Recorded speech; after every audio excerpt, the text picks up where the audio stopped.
ಬೆಳಗಾವಿಯ ಸುವರ್ಣಸೌಧದಲ್ಲಿ ಕಳೆದ 10 ದಿನಗಳಿಂದ ನಡೆದ 16ನೇ ವಿಧಾನಸಭೆಯ 8ನೇ ಅಧಿವೇಶನ ಅನಿರ್ದಿಷ್ಟಾವಧಿಗೆ ಮುಂದೂಡಲಾಗಿದೆ. ಉತ್ತರ ಕರ್ನಾಟಕದ ಅಭಿವೃದ್ಧಿ, ಹಣಕಾಸು ವಿಧೇಯಕಗಳು ಮತ್ತು ರಾಜ್ಯದ ಹಿತದೃಷ್ಟಿಯ ಪ್ರಮುಖ ನಿರ್ಣಯಗಳು ಈ ಬಾರಿಯ ಚಳಿಗಾಲದ ಅಧಿವೇಶನವು ಅರ್ಥಪೂರ್ಣವಾಗಿ ಮುಕ್ತಾಯಗೊಂಡಿತು. ಸುಮಾರು 57 ಗಂಟೆ 35 ನಿಮಿಷಗಳ ಕಾಲ ಸದನವು ಕಾರ್ಯನಿರ್ವಹಿಸಿತು. ಅಧಿವೇಶನದಲ್ಲಿ ಕರ್ನಾಟಕ ಭೂಕಂದಾಯ ವಿಧೇಯಕ ಸೇರಿದಂತೆ ಒಟ್ಟು 23 ಪ್ರಮುಖ ವಿಧೇಯಕಗಳನ್ನು ಚರ್ಚಿಸಿ ಅಂಗೀಕರಿಸಲಾಯಿತು.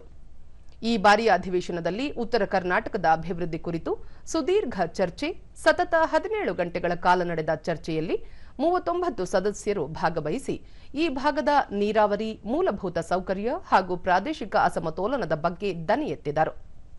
ಕೃಷ್ಣಾ ಮೇಲ್ದಂಡೆ ಯೋಜನೆ ರಾಷ್ಟ್ರೀಯ ಮಾನ್ಯತೆ, ರಾಯಚೂರು ಜಿಲ್ಲೆಯಲ್ಲಿ ತಕ್ಷಣವೇ ಏಮ್ಸ್ ಸಂಸ್ಥೆ ಸ್ಥಾಪನೆಗೆ ವ್ಯವಸ್ಥೆ, ಬೆಂಗಳೂರು, ಮೈಸೂರು ಭಾಗದಲ್ಲಿರುವ 73 ರಾಷ್ಟ್ರೀಯ ಸಂಸ್ಥೆಗಳಲ್ಲಿ 25% ಉತ್ತರ ಕರ್ನಾಟಕಕ್ಕೆ ವರ್ಗಾವಣೆ ಮಾಡುವುದು ಸೇರಿದಂತೆ ಇತರೆ ನಿರ್ಣಯಗಳನ್ನು ಕೈಗೊಳ್ಳಲಾಯಿತು.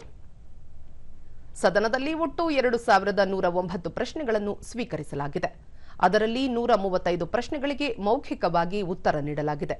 1750 ಪ್ರಶ್ನೆಗಳಿಗೆ ಲಿಖಿತ ಉತ್ತರಗಳನ್ನು ಒದಗಿಸಲಾಗಿದೆ. 368 ಗಮನ ಸೆಳೆಯುವ ಸೂಚನೆಗಳಲ್ಲಿ 228ಕ್ಕೆ ಸರ್ಕಾರದಿಂದ ಉತ್ತರ ದೊರೆತಿದೆ. ಜೊತೆಗೆ 2025-26ನೇ ಸಾಲಿನ ಪೂರಕ ಅಂದಾಜುಗಳ 2ನೇ ಕಂತಿಗೆ ಸದನವು ಅನುಮೋದನೆ ನೀಡಿತು.